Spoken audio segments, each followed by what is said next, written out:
trucks is they're also community response vehicles. So we can actually take all of the merchandising out of these, and they turn into charging stations. We can fit water, we can fit canned food, and a couple of ways that this came to life last year.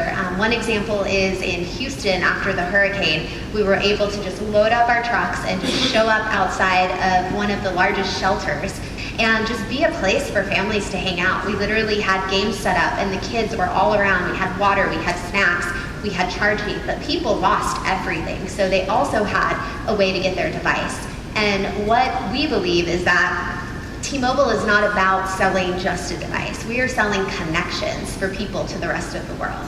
And as when they lose that connection, that's a major loss. That's how they tell people they're okay. That's how they stay connected with friends and family. So in times of these community needs and crisis, we're able to show up in a big way. And that's not a brand strategy. That's just how we like to engage with the community. And our John Fryer, who's our head of retail, has a huge passion around this, about showing up for the brand.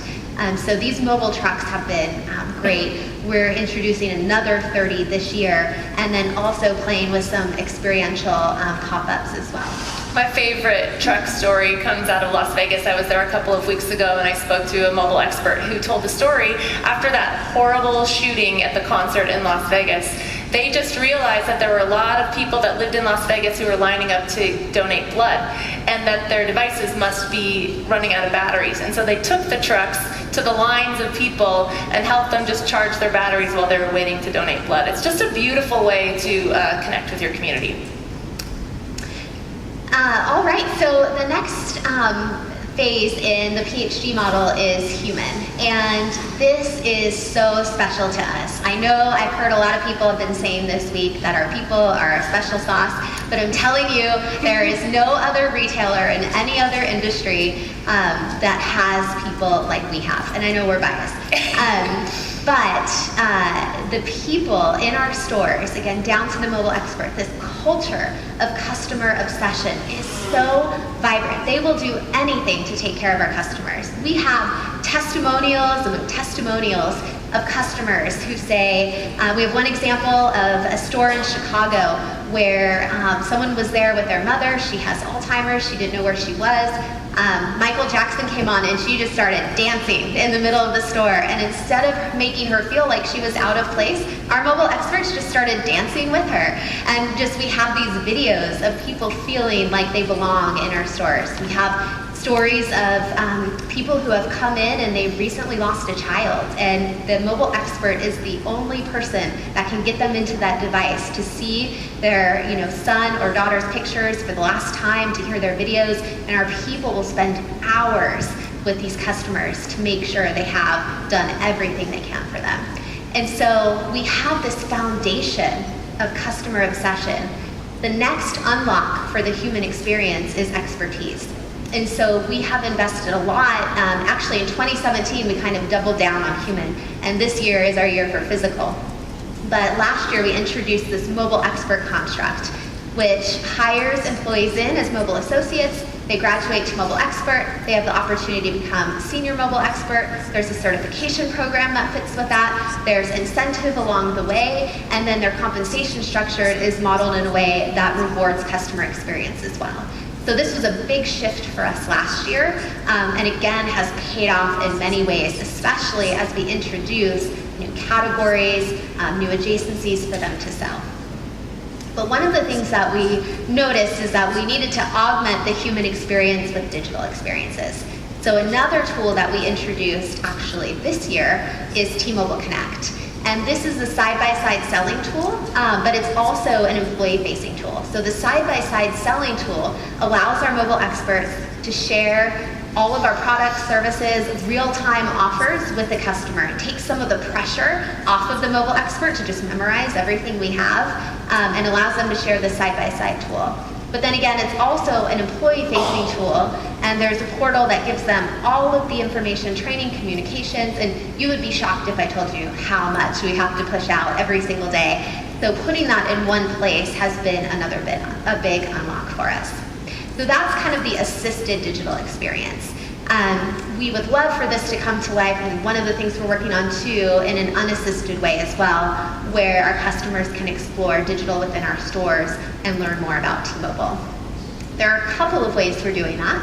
Yeah, we have digital screens in nearly all of our stores, and now have the infrastructure to be able to push out at almost a moment's notice any new offer or brand story. And so wireless, we're super dependent on offers, and we do that and we depend on it. This picture actually is of a map that we use, mobile experts can use to help tell the story of connectivity. So a customer can punch in their zip code and zero right in on the area of concern relative to coverage. And so it's just another way, it's a way that we use digital to help tell the story of T-Mobile coverage, and it's another way that we combine human, physical, and digital such that a conversation can be had, the network coverage can be explained, and they're using digital to do it. We'll continue to push in this area, but this one-to-many expression is really important to our brand, and like I said, we have the capability of pushing out immediately offers and promotions. Yeah, the nature of our business, it just changes so rapidly, and one of our strengths is to go to market quickly, and so having these digital tools in the store in a way that fits with the store. I think one of the things the team did really well in San Francisco is the digital is just part of the store. There's a living wall, there's digital columns, there's dedicated space for promotion. It just fits in. It's like the opposite of this big projector. Am I the only one that noticed how giant that is? Quite large. But that digital just feels like it's in the right place in the stores. And so our next challenge is, how do we take all of this to the fleet? And so we're kind of in the middle of all of that. And we can't share all of that today. You have to come back next year for that. But we're really working on what have we learned in Signature? What do we take to the 5,000 fleet stores that we have? Maybe more if a little merger goes through. How do we apply that, this PhD model across multiple stores? So that's really it for us. Thank you.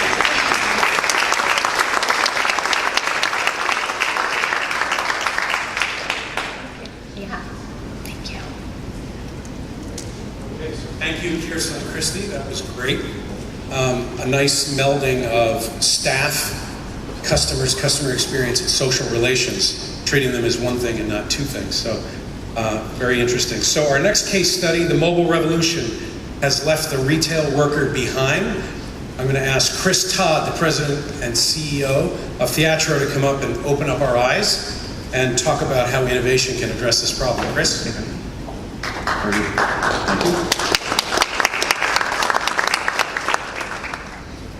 How many times have you gone into a retail store, started to look for an associate to ask a simple question? You search and you search, aisle after aisle, until you find one. And when you engage with that associate, you ask that simple question, and they say, boy, I'd love to help you, but I'm not from that department. Let me see if I can get you some assistance. And they get on a two-way radio or an overhead paging system. They put out a call for help. And all too often, that call for help goes unanswered while you stand there and wait in aisle. And after a few minutes, they say, don't worry, come with me. We'll go find somebody to answer your question, as they drag you around the store looking for somebody else. Anybody ever had that problem? Pretty much every day, every store experience. I'm Chris Todd. I'm CEO of Theatro. And I'm here to talk about innovation for the forgotten hourly worker. Theatro is pioneering the use of a little virtual assistant in the ear of every associate to enable them to be connected to their teammates and to the information systems in their store to enable them to solve the problems I just described. That associate that you met in aisle, that you asked that simple question, was not enabled or capable to answer your question and address your need, largely because they're not connected to any network and they don't really know where any of their teammates are or how to reach them. Let's look at the industry as a whole. If you think about this, mobile, a lot of what we're talking about in retail today is all driven by mobile. Well, mobile has changed the world.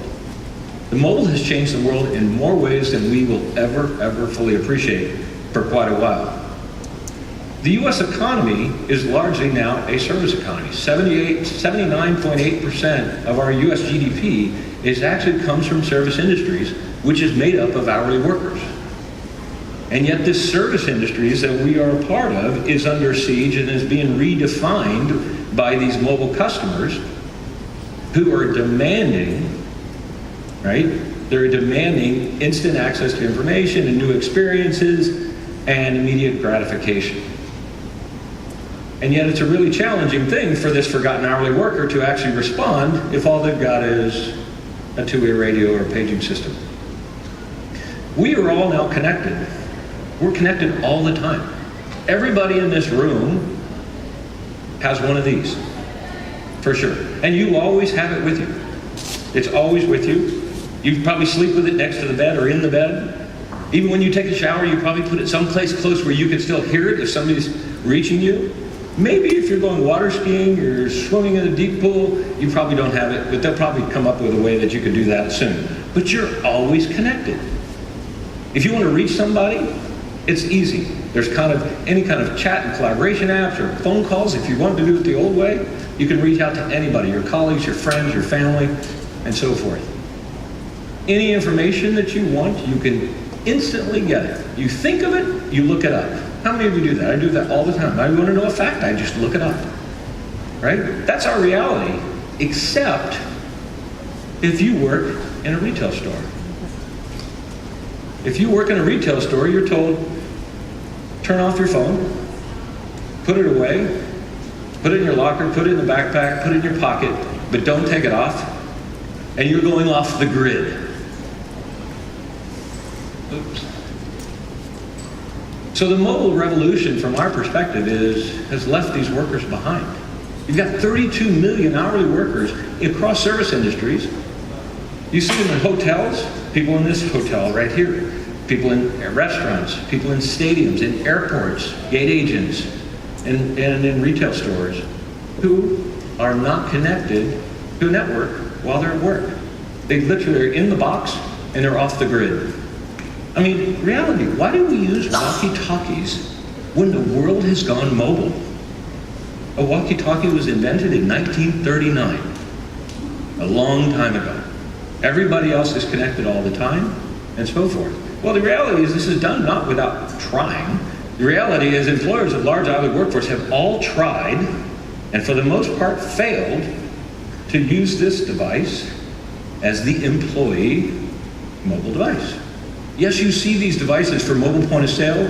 You see them for really compelling new cool portals or product lookups or videos or so forth, but the day in and day out workhorse communications tool, collaboration tool, and so forth used in every hourly workforce still today is the two-way radio. The reason this device has not been successful has a lot to do with the issues that I raised up here. Not to be dismissive of cost, but the most important thing to realize is actually productivity. The reality is, look, I have two hands. I pick up this phone, I have one hand. Hourly workers need their hands free to do job. They need their hands free to do their job. And the more I hold this in my hand, the less productive I am. This device has a screen on it. And when I look at the screen, I'm actually not looking at my customers, I'm not looking at my job, I'm being distracted while I'm absorbing information. There's issues of cost.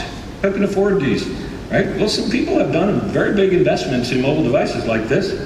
Some of them here in this room bought 40,000, 50,000 iPhones a few years ago, and today they have how many they have in their stores? None. Why? It didn't work. The ROI was bad, they got broke, they got lost, they got stolen.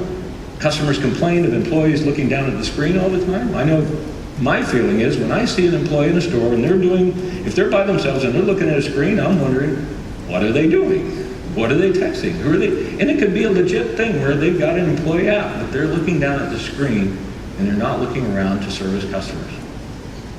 People have tried BYOD, but this comes with a whole crops of issues around security and employee devices and so forth. And for the most part, it just hasn't worked. One one store that you might actually not realize that doesn't work so well in this area is the Apple Store. You've all been to the Apple Store. If you've been to the Apple Store, go to any of the 4 Apple stores here in Seattle, you'll see most of the frontline employees in that store have one of these devices in their hand. For mobile point of sale, they can check you in, check you out. But every employee in that store, if you look, has an earbud in their ear and a wire running down their neck. Have you ever followed to see where it goes? You know where it goes? It goes to a Motorola 2-way radio in their back pocket. What does Apple, in their store, use 2-way radios and not the phone? The reality is, if I want to talk to somebody 50 feet away from me, this is not a very good tool to do it. If I pulled mine out and I wanted to talk to John, I'm going to dial him and watch him pull his out and so forth. I could have walked over there, shouted, and so forth. It's not going to work. And it hasn't worked for even Apple. So retail, we talked about hourly workers in all industries, but retail is ground zero for mobile disruption. We've got customers with these devices coming into the store saying, I want. They've never been higher with their expectations, and the market is picking winners and losers every day. Almost every month we see brands disappearing, and customers are rewarding frictionless retailers. Talk a little bit about what friction in a brick and mortar store is all about, and how does it manifest itself. So here's some questions you might ask yourself. Come up, I like to talk to these with our customers. My best customer enters my store. What do I do? For those retailers in here, every one of your stores has a best customer. Do you know who it is? Maybe. When they come into your store, can you do anything about it? Do you know when they're there? Can you actually do anything to make their experience different than somebody else? The reality is that's hard. Why? That employee that they're engaging with is not connected to any network, doesn't have the information, doesn't know that they're any different than anybody else. How do they make a personalized experience? Here's one of the other challenges facing retailers is change. If I want to experiment with new concepts, how do I roll out change to 100 locations, 1,000 locations, to 100,000 employees when they don't have email? They don't have voicemail. That's really, really challenging in today's world. I want to change every month, not once a year. Retail is historically once a year. They'll make a change, but it's really hard to do that when you've got to actually cascade it down from person to person to person all the way to a store and hope that your plans are being followed. Let's talk about this guy. Everybody knows who they are. They're the poster child for frictionless experience. They know everything about you. It's easy to do business with. They sell your product when you want it, where you want it, how you want it, and so forth. It's all about easy. Some of the things that an easy equivalent would be in a brick and mortar store was, what about curbside pickup? Well, if you talk to a lot of retailers, they say, well, that violates kind of one of my general rules is I want them to come in the store so I can sell them more. Well, does that benefit you or benefit the customer? Remember the idea of sell when where they want, when they want, how they want? It's not what you want, it's what they want. Well, one of our first customers, our very first customer that we innovated with, is pioneering, and they're one of the forefront of curbside pickup. Their online orders for curbside pickup is 30% larger than their online orders for in-store pickup. Why? It's easy. If I'm going to buy something online, I'm going to pull up to the curb, they put it in the trunk, and I drive off. I'll throw this other stuff in there. Why not? It's just like Amazon Prime. Just ship it to me. I'll decide if I'm going to keep it later. What about curbside returns? Any people think about doing curbside returns? No, I want them to come in the store. I want to make them stand in a long line, and I want to stare them down and try to make it hard for them not to return the product. Well, how hard is it to return to Amazon? You put it in a box.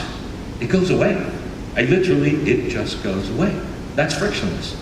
Taking the friction out of a store is what is going to be required, and it all starts with, it all goes back to that forgotten hourly worker, right? That's their front line with these customers, to remove friction and enhance your experience in today's world.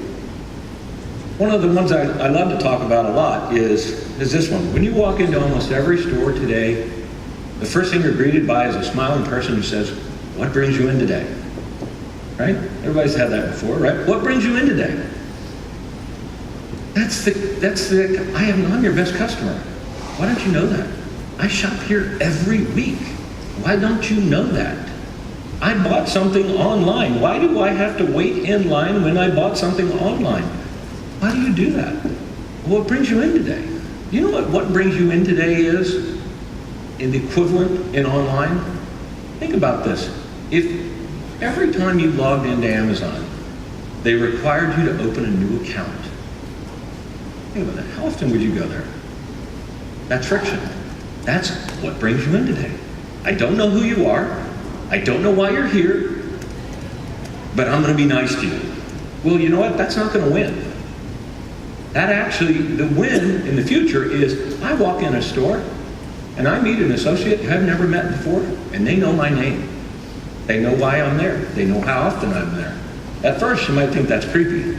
The second time, you're going to bring all your friends, and you're going to go, watch this. This is service.